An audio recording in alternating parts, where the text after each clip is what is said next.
What is reflection in memoir? A lot of people understand what it means to reflect, and that doesn't mean that they understand what it means to reflect in memoir, or even what a reflective narrator is.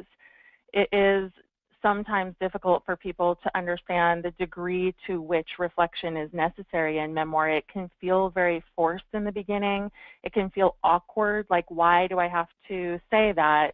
Linda Joy was making this point earlier in the scene class, like they should already know, or isn't showing enough, isn't, you get taught so often when you're doing writing classes, show, don't tell.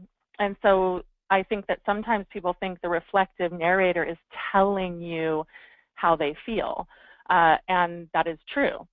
You are telling your reader how you feel, and that needs to happen. And so sometimes you need to shake up what you believe about showing versus telling, and what the reflective narrator's job actually is. Reflection answers a very simple question: what sense do you make of all of this? And we are constantly probing our authors in our classes with this question. How did this make you feel? What sense did you make of it? What was your experience of this? Because when you show a scene and you show something that happened, you can't just then move on, leaving us to try to figure out what you thought about the whole thing. It is certainly okay to show an experience and then to leave that for the reader's interpretation. But it's much more powerful if you also give your own interpretation of the events. And I'm not suggesting that you spoon feed your reader. I'm certainly not suggesting that this is like some overt exercise in which you stop after every scene and say, okay, well, that's over, and now here's what I think of it. It's not that clunky. It's much more integrated, and I have lots of examples in this webinar tonight, so I'll hope to show you some of what I mean. But it is this kind of seamless narrative voice that shows up in and out of your memoir. And if you know that you have access to that reflective narrator, then you're going to have a much more powerful memoir, and you're going to have more facility with this particular skill set. Reflection can be packaged as insight, revelations, or interpretation. Now, again, some writers can be a little heavy-handed. They can be heavy-handed on any of these things: insight, revelations, interpretation, and some authors are more reflective than others. You might be a reader who doesn't like that as much, or you might be someone who prefers more insight, revelations, and interpretation. I think I am a reader who does prefer these things, and as a coach and as a publisher and as an editor, I have been trained to look for these things. During my time at Seal, there was always a question of what is the takeaway, and we're going to get to takeaway in a minute, but takeaway is a form of reflection. And so I think in modern memoir, these things are more expected than you might think. And you might appreciate writers who are spare in style, but there are writers who are spare in style who still have a lot of reflection. And Dani Shapiro is an example of that, and I have a sample from her tonight when we get into the examples in just a minute. So why reflect? The sense you make of what happened. Okay, you're reflecting to make sense. I think I missed a word there. Oh no, excuse me, I am okay. The sense you make of what happened to your, yeah, no, I did mess something up here. Okay, so basically this, all I'm trying to say here is that this is the sense of you make of what happened in a given scene, okay, and it offers the reader an emotional barometer and helps them know how to feel about something. So you do need to give the reader sense-making of a scene and then help them know how it made you feel, because your interpretation of something might in fact be quite different. We all come from different families of origin. We come from different cultures. We come from different backgrounds.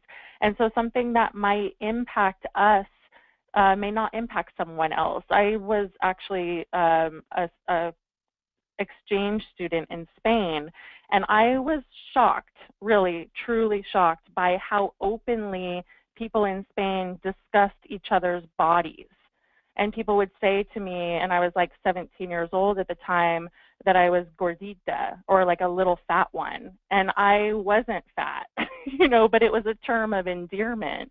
And I think if I were writing about that, it would be helpful to give some context to the fact that I was shocked and maybe even offended.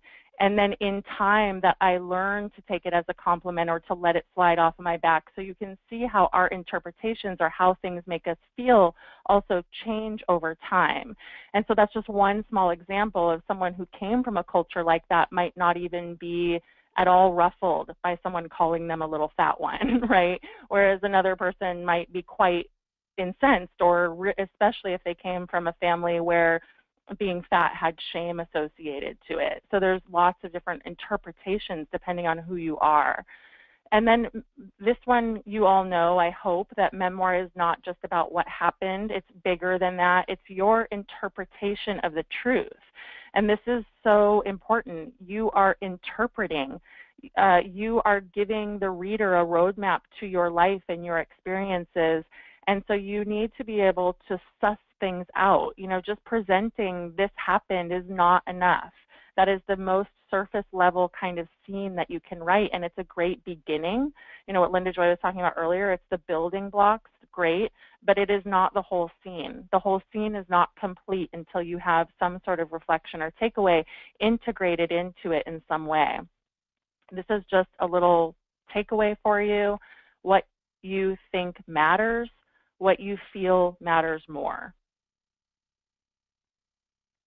I'm going to put that on a meme, put it up on Facebook. All right, how to reflect. So how do you do this? These are just some pieces of advice, but I'm sure there are others. And for the purposes of tonight, here's a good starting point. Stop at the end of each scene and ask the question, what sense do I make of this scene? What do I want the reader to know about how I feel? So first of all, of course, you have to master scene in order to be able to do this, because we sometimes find in our long classes that people are confused about what even makes a scene. People are confused about how to open and close a scene, and sometimes scenes get kind of rambly and there's not really any kind of closure. Sometimes I find that people leave a scene into a flashback and then they never come back. You know, they just end the chapter and I'm like, whoa, where am I? So part of reflecting is learning how to be in charge of your own narration, knowing where you are and what exactly you want to say. So that's important. Slow down. We tell our students this all the time, and in feedback in the homework, oh my gosh, I just feel like all of my questions to the vast majority of the students that I teach is about slowing down. Remember that the reader wants to know your interpretation of the circumstance, situation, experience, which is your scene.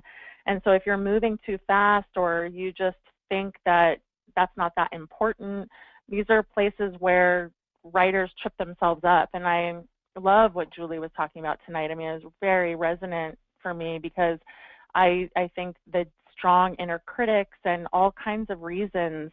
What happened to her with her dad saying, you know, this will be a good hobby for you someday. That happened to me with a high school English teacher, you know, who just was very dismissive of my writing. And it can make you feel like people don't care, and it resonates deep down. You know, it's hard to then say, oh, well, I'm going to slow down and tell a story and own the space.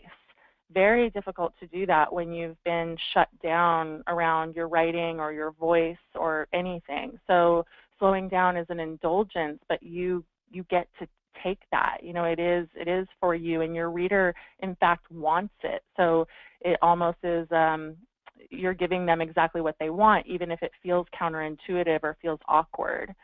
Drop into sensory details and access your heart. What emotions come up for you? How does that feel? And then put that on the page. So as you can see, what I'm teaching tonight is very synergistic with what Linda Joy taught this morning. So the fact that we're bookending today is probably pretty appropriate, but you might want to listen to these two webinars at some point back to back, because the scene is really the engine. And then the reflection and the takeaway is the stuff that's like integrated into that. You know, it's the fuel, you might say, of the engine, and then it all is going to buzz and hum together in a really beautiful way. But you have to bring these emotions. You have to tell people how you feel about things. It just is part of what is going on here.